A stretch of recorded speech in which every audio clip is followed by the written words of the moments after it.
여러분 안녕하세요. 오늘도 이렇게 함께 해주셔서 진심으로 감사드립니다.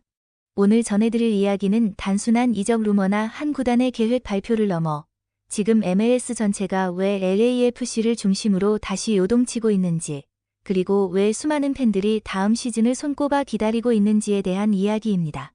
특히 손흥민이라는 이름이 LAFC의 중심에 선 이후 이 팀이 어떤 방향으로 나아가고 있는지, 그리고 왜 데브라이너뿐만 아니라 벤 데이비스도 라는 말이 충격으로 받아들여졌는지를 차분히 짚어보겠습니다. 첫 번째 논점은 LAFC 단장의 발언이 왜 MLS 전역을 발칵 뒤집어 놓았는가입니다. 데브라이너뿐만 아니라 벤 데이비스도 가능성의 범주에 있다는 식의 발언은 단순히 특정 선수들의 이름을 나열한 것이 아닙니다. 이는 LAFC가 다가오는 시즌을 임시적인 도전이 아니라 명확한 우승 로드맵으로 설계하고 있다는 선언에 가깝습니다. 데브라이너는 말할 것도 없이 현대 축구 최고의 미드필더 중 한 명이며, 벤 데이비스는 손흥민과 오랜 시간 호흡을 맞춰온 안정성과 상징성을 모두 갖춘 자원입니다. 이 두 이름이 동시에 언급되었다는 사실은 LAFC가 스타성, 전술적 완성도, 그리고 손흥민과의 케미스트리까지 모두 고려하고 있다는 강력한 신호로 받아들여졌고, MLS 내부에서도 이제 LAFC는 진짜로 다르다는 반응이 쏟아졌습니다. 두 번째 논점은 손흥민 영입 이후 LAFC가 완전히 달라졌다는 점입니다. MLS 역대 최고 이적료로 손흥민을 영입한 순간부터 LAFC의 모든 계산은 새로 시작됐습니다. 이전까지 LAFC는 탄탄한 조직력과 전술로 평가받는 팀이었지만 글로벌 인지도에서는 늘 LA 갤럭시의 그림자에 가려져 있었습니다. 그러나 손흥민의 합류는 모든 것을 바꿨습니다. 공격의 중심이 생겼고, 경기장에서의 해결 능력뿐만 아니라 클럽 브랜드 자체가 국제적으로 제정이 되었습니다.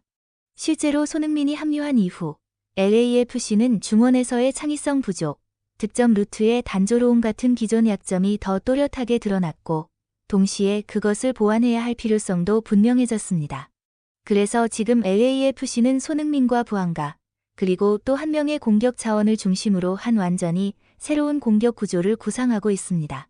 팬들이 LAFC의 다음 행보를 이야기할 때 자연스럽게 빅네임을 떠올리는 이유는 단순한 화제성이나 스타 마케팅 때문만은 아닙니다.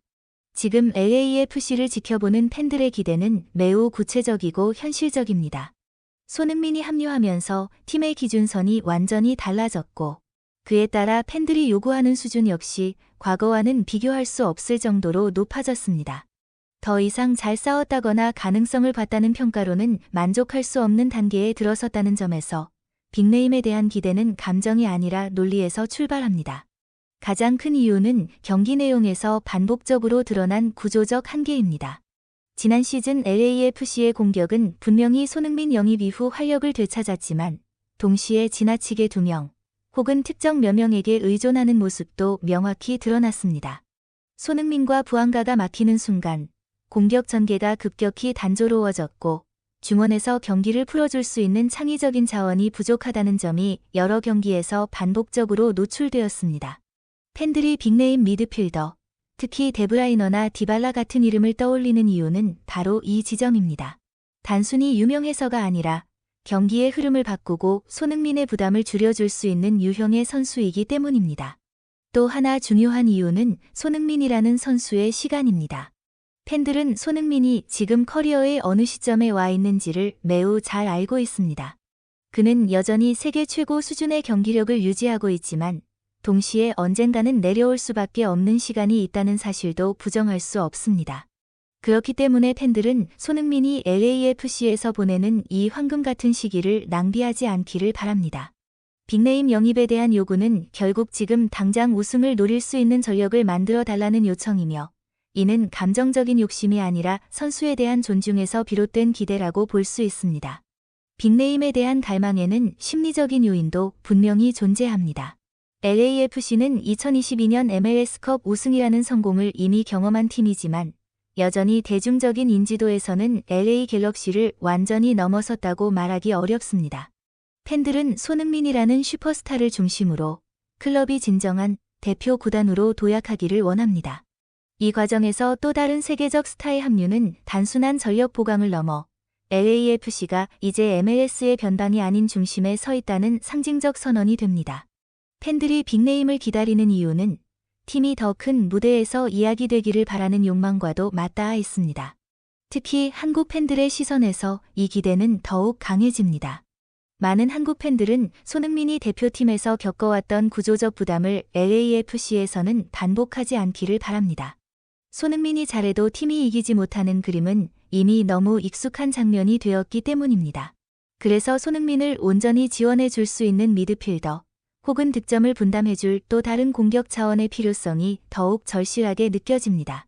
이들에게 빅네임은 단순한 스타가 아니라 손흥민을 자유롭게 만들어줄 해방장치에 가깝습니다. 또한 빅네임 영입에 대한 기대는 MLS라는 리그의 위상 변화와도 연결되어 있습니다. 메시가 인터 마이애미에 합류한 이후 MLS는 더 이상 은퇴 리그라는 이미지에 머물지 않습니다. 팬들은 이제 왜 LAFC는 그 수준의 도전에 나서지 못하는가라는 질문을 던지기 시작했습니다. 손흥민이라는 카드가 이미 손에 쥐어졌다면 그 다음 수는 자연스럽게 더 큰 그림을 그리는 것이 되어야 한다는 논리입니다. 빅네임을 기다리는 팬들의 시선은 LAFC만이 아니라 MLS 전체를 향한 기대치 상승을 반영하고 있다고 볼 수 있습니다. 개인적으로 저는 팬들이 빅네임을 기다리는 마음을 충분히 이해합니다. 그것은 무작정 화려함을 원하는 욕심이 아니라 지금 이 팀이 어디까지 갈 수 있는지를 보고 싶어 하는 순수한 열망에 가깝습니다. 다만 중요한 것은 누구를 데려오느냐보다 왜 데려오느냐일 것입니다. 손흥민을 중심으로 한 팀을 완성하기 위한 퍼즐 조각으로서의 빅네임이라면 그 기다림은 충분히 가치가 있습니다. 그리고 바로 이 지점에서 팬들의 기대와 LAFC의 선택이 곧 맞닿게 될 것이라고 저는 생각합니다. 네 번째 논점은 MLS의 구조적 한계와 LAFC의 복잡한 계산입니다. MLS의 셀러리캡, 지정선수 제도, U22 이니셔티브는 구단 운영을 극도로 전략적으로 만들었습니다. LAFC는 지금 슈퍼스타 한 명을 더 영입할 것인가, 아니면 여러 명의 실속 있는 자원으로 두께를 강화할 것인가라는 기로에 서 있습니다. 단장의 발언이 충격적이었던 이유도 바로 여기에 있습니다. 겉으로 보기에는 자신감 넘치는 선언처럼 들리지만 그 이면에는 수많은 계산과 리스크 관리가 숨어 있습니다. 개인적으로 저는 LAFC가 단기적인 화제성보다 손흥민을 중심으로 한 중장기적 경쟁력을 선택할 가능성이 높다고 봅니다. 왜냐하면 손흥민이라는 존재 자체가 이미 리그의 관심과 수익을 끌어올리고 있기 때문입니다. 다섯 번째 논점은 손흥민이 이 모든 변화의 중심에서 느끼는 감정입니다. 단장의 발언 이후 이유를 듣고 손흥민이 눈물을 보였다는 이야기는 과장이 섞여 있을 수 있지만 상징성은 분명합니다. 손흥민은 그동안 팀을 위해 헌신하는 리더였고 늘 책임을 혼자 짊어져 왔습니다.